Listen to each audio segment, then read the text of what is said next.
Welcome to this week's Dunlop Motorcycle Tires Track Conditions Report here in Minneapolis, Minnesota. I'm with the six-time champion, Brock Glover. And Brock, we're in a dome. I'm happy for that because we're in Minneapolis, Minnesota, and there's a lot of snow and it's cold outside. The guys are dealing with ruts here, but the outer track I was noticing is hard and dry.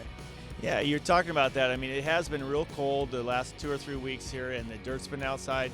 They brought it in, and then once they were able to build that outer lane of the track, they actually built that it's really less than a day earlier than the inside lane, but just during the first riding sessions that we've seen, the outer lane's held up real well, and the inside's getting some ruts. So hopefully the conditions will dry out a little bit more, but you never know. If it gets some rutty conditions, the riders are going to have to adapt and maybe possibly change their rhythm. If it makes it to where the faces of the jumps are not rutted, they need to just modify that, because the corners could get deep too. As we've seen, there's a few rocks sticking up in a couple of spots.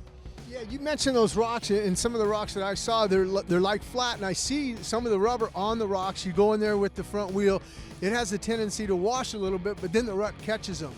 Absolutely. I mean, anytime you get a stone that's embedded into the ground, you're going to feel it, especially with your front tire. You're going to feel it in the handlebars as you're entering the corner, and if it's on the inside of that rut, it could shift you out towards the outer side. And then if enough riders do that over and over, then it kind of develops a little bit of a bump afterwards, or a braking bump. And then sometimes after that, the stones that we see, there's not many of them, but there are a few, and then they will dislodge, and then once they break loose, their track will get back to normal. So the riders just have to keep their eyes open. They have really got to pick the lines and see if a stone pops into place, and then just pay attention to it. But keeps the guys on their toes.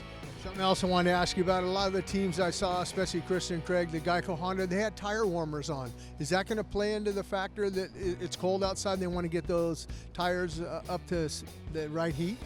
Well, absolutely. I mean, you don't really think about tire warmers for motocross tires. You think about it more for road racing. But when you're talking about sub-zero temperatures outside, and I'm seeing some of the truck drivers walking around with little blow torches, propane torches, trying to get their locks open on the outside of their trucks, it's tough outside right now. So one of the things, rubber doesn't like to be zero or sub-zero temperatures. So if you've got your bike outside, you need to keep the tires up to at least an operating temperature. Even if it's 70 or 80 degrees Fahrenheit, it's much better than being at zero. So in order to build up that kind of temperature, it could take these guys many laps inside to get the tires to come up to that temperature. So they might as well start with it at the proper ambient temperature right off the bat. And if it takes a warmer to do that, that's not a bad idea.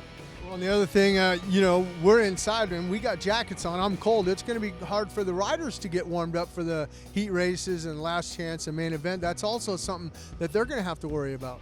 Yes, I mean, a lot of the teams are talking about pitting inside because of how cold it is, but even inside in some of the, in the hallways in here, it's probably going to be 70, 72 degrees in the actual stadium, but in those hallways, it's going to be a little cooler. So, who knows? You might see some of the riders bring some of their exercise bikes down here to get their bodies warmed up, and if they're up in the trucks where it's literally 0 degrees outside, if they're trying to do their exercise then, I don't know how, when you start walking down into the stadium, are you going to stay warmed up or not? It's going to be a challenge. So, but one thing we do know for sure is inside right now, the track looks terrific.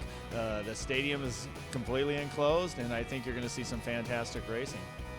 All right, we heard it from Brock Glover. Well, that's it for the Dunlop Motorcycle Tires Track Conditions Report here in Minneapolis, Minnesota.